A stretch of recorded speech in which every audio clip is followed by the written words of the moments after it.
Alright, let's look at the logic on this train stop by design for Kitch. So first let's go ahead and merge these chests to match what he's doing on his series. Alright, so we have the signal coming from the chest, going into this combinator and turning it into a negative number, and outputting it into these two combinators. And then we have a signal coming from this constant combinator, and we're requesting stone and stone bricks. It's sending it into these two, and let's pretend like this is the items per minute we want. We want at least 1 minute's worth of items in the chest at all times. So when there's less than 1 minute, it'll turn on the station, and it will keep unloading until there is more than 3 minutes worth of items in the station.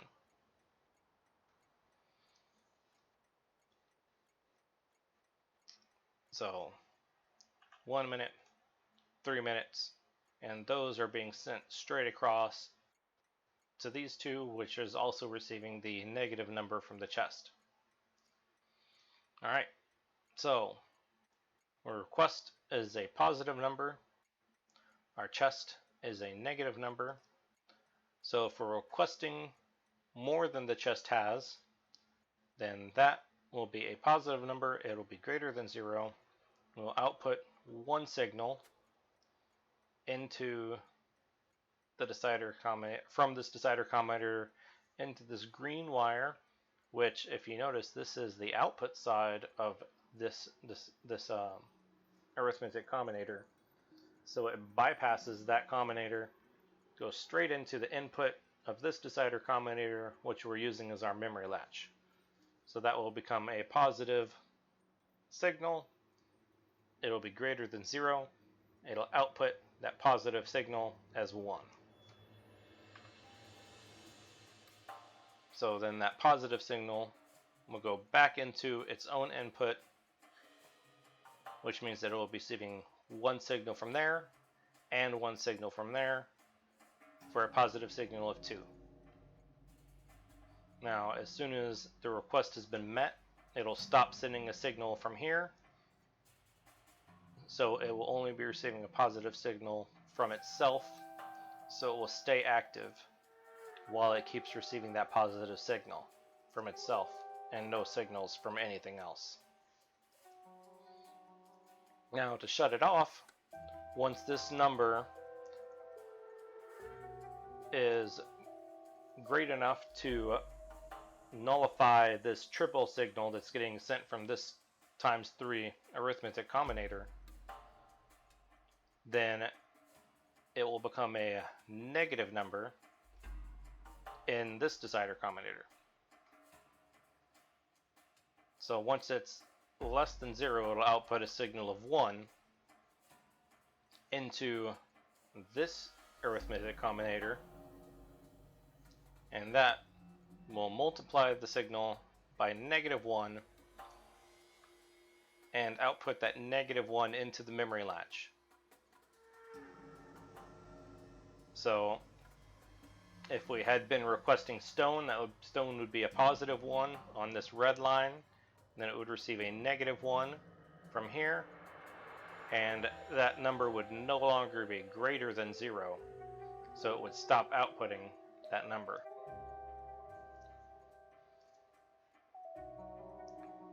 Alright, so that's how we turn on or off the memory latch here.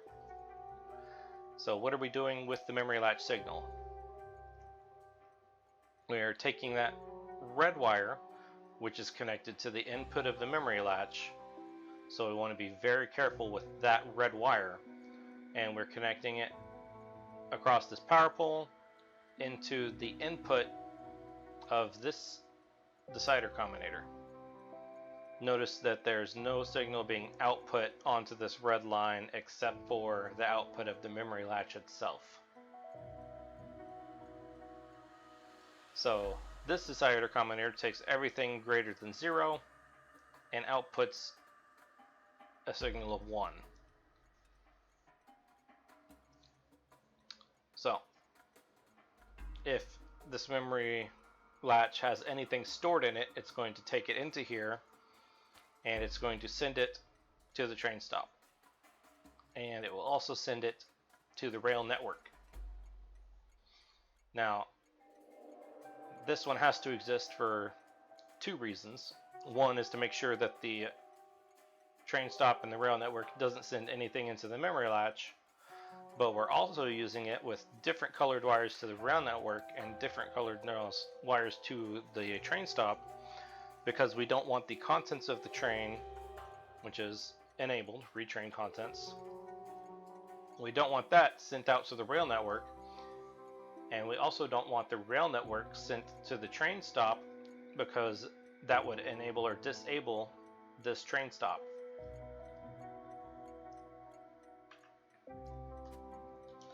So this train stop is going to be active when the memory latch has a request. Now, once a train shows up, this wire, this green wire, is still going to be receiving until the train the train finishes unloading.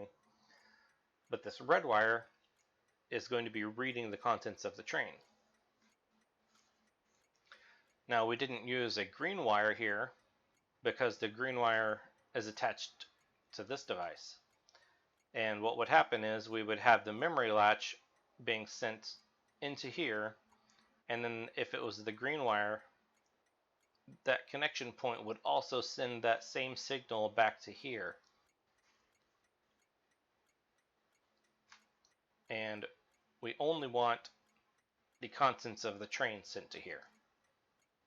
So this one is doing the same thing as this one, where it's separating this half of the equation from this half of the equation and sending the train content signal onto here. So if the train has it, then this decider combinator here will receive a signal. If we're requesting it, this green line also connects to here and it will receive a signal. So then the signal will be 2 if we're requesting it and the train has it, and that signal will be sent out to the inserters to set their filters. So if we're requesting it but the train doesn't have it, filter inserters won't try to unload that item. If the train has it but we're not requesting it, the filter inserters won't unload that item. It'll only try to unload that item if both of them are active. Alright, let's go ahead and turn this on and activate the train. So here it comes. We received at least 60 stone and 300 stone bricks, and the train leaves.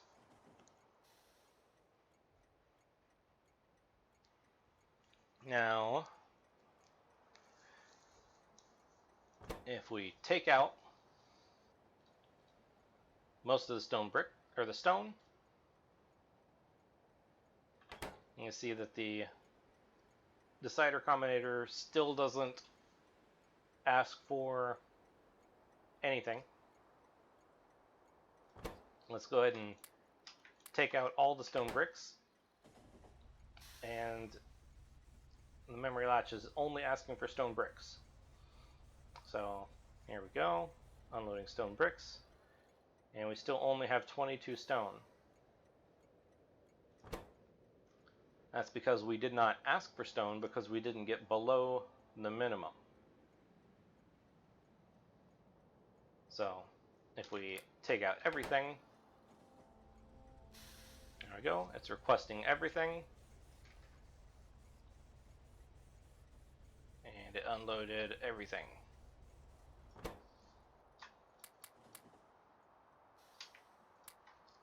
we go.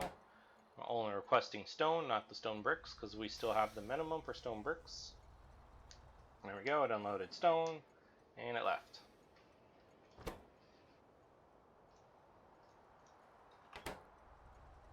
go. It received the minimum again before the train showed up, but it's still unloaded because it needs 300 to shut off the memory latch.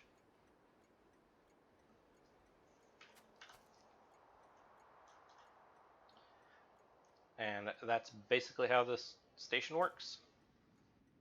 It turns this on or off by evaluating whether or not there's more than the minimum or less than, or no, less than the minimum or more than the maximum. And if it's between the minimum and a maximum, then it just maintains its current state. And if it equals exactly the minimum or the maximum, then what's going to happen, darn it, that's not what I wanted to do.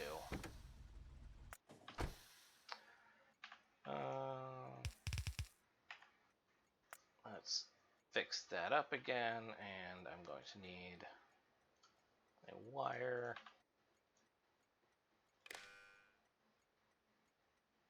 That's the wrong location to put that wire.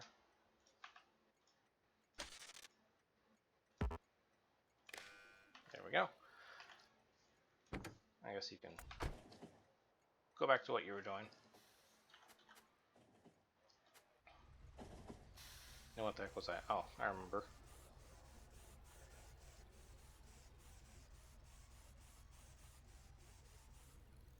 There we go. Alright, so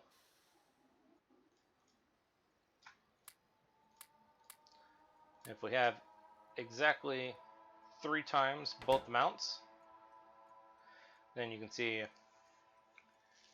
it is receiving a signal of 300, or outputting on this one a signal of negative 300 and a signal of negative 60, and it's outputting from this one a signal of 360.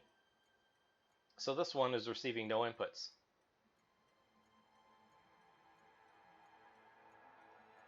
Which means that it can't output a signal either.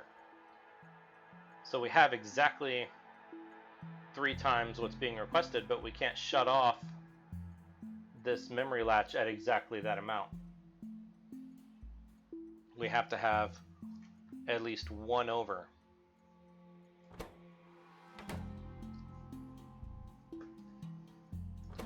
So if I do this,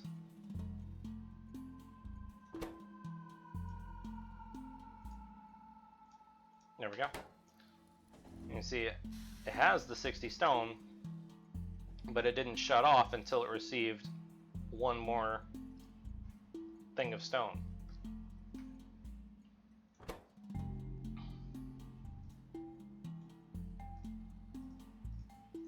There we go, 60. So it turns on, it has the 60 stone, it can't shut off because it needs at least 1 more than the maximum. If it had 61 stone, then it would have shut off.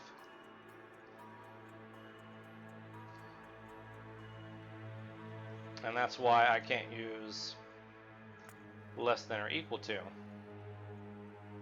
Because if it's equal to 0, that means there's no signal coming in and it can't output any signal either.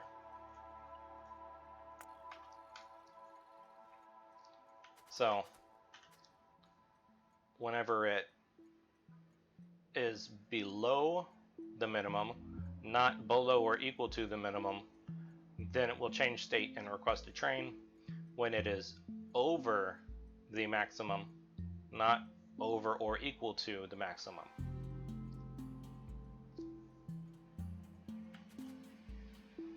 Alright, that's basically how the train stop works.